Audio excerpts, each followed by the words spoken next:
গণভোটটাকে গ্রহণযোগ্য মাত্রায় তুলে আনার জন্য সরকার এই আকামটা করছে। নাসিরউদ্দিন পাটোয়ারি যে ভোট পেয়েছি, এই ভোটটা আমার কাছে অস্বাভাবিক ভোট মনে হয়। প্রশাসনকে কি বলেছেন অথবা কার মাধ্যমে বলেছেন? কামাল ভাই, প্রশাসনের প্রভাব বিস্তার না করলে শুনবে না। ইউনূস সাহেবের প্রভাব প্রশাসনের উপরে শূন্য ছিল, জিরো ছিল। করছে কি করে নাই, এটা আপনি কিভাবে কনফার্ম হন ভাই? ধরেন সরকারের কাজ, আপনি যেটা বলতেছেন, ধরেন ডক্টর ইউনূস একটা পক্ষকে সমর্থন জানাইছেন, কিন্তু সেই পক্ষকে জন্য উনি তো কোনো কাজ করেন নাই। কারণ আমি যদি যে দেশে আছে সেই দেশের উদাহরণ যদি দেই, ধরেন বাইডেন প্রেসিডেন্ট হিসেবে কামালা হ্যারিসকে ভোট দিতে বলছেন, কিন্তু কামালা হ্যারিসকে বেশি লোকে ভোট দেয়, এটা তো উনি করেন নাই।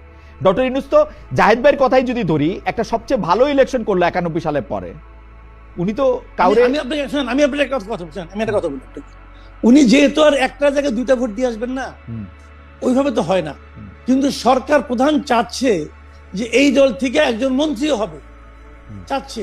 উনি বলছে যে এই দল অনেকগুলি আসন জিতবে, বলছে। এই বলাটা কি কেবল ওই দলের লোকের কাছে যাচ্ছে? ওই কথাটা কি প্রশাসনের কাছে যাচ্ছে না?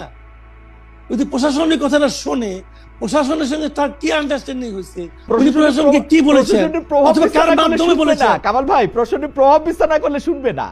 ইউনূস সাহেবের প্রভাব প্রশাসনের উপরে শূন্য ছিল, জিরো ছিল। করছে কি করে নাই, এটা আপনি কিভাবে কনফার্ম হন ভাই? আমি কনফার্ম হই, কারণ হচ্ছে যে বিভিন্ন জায়গা থেকে যেরকম খবর টবর, কে পাস করছে, কে ফেল করছে, এটা বুঝবেন না ভাই, এটা বোঝা যাবে না, এটা হবে না। আমি বলি আপনাকে, শুনেন, উনি যে বলেছেন, এই বলাটাই হলো গিয়ে প্রভাব বিস্তার। ওনার এই বলাটাই, আমি তো নিশ্চিত যে, যেমন ধরেন আমি উদাহরণ দিয়ে বলি, এই ঢাকা 8-এ নাসিরউদ্দিন পাটোয়ারি যে ভোট পেয়েছি, এই ভোটটা আমার কাছে অস্বাভাবিক ভোট মনে হয়। আমি মনে করি এখানে কিছু একটা আছে। এখন আপনি মনে করছেন পাটোয়ারি বেশি পেয়েছে, এটা মনে করছেন যে যা পাওয়ার অবশ্যই মনে বেশি পেয়েছে? অবশ্যই মনে করছি। কেবল এই গালাগালি করে এত ভোট পাওয়া যায় না।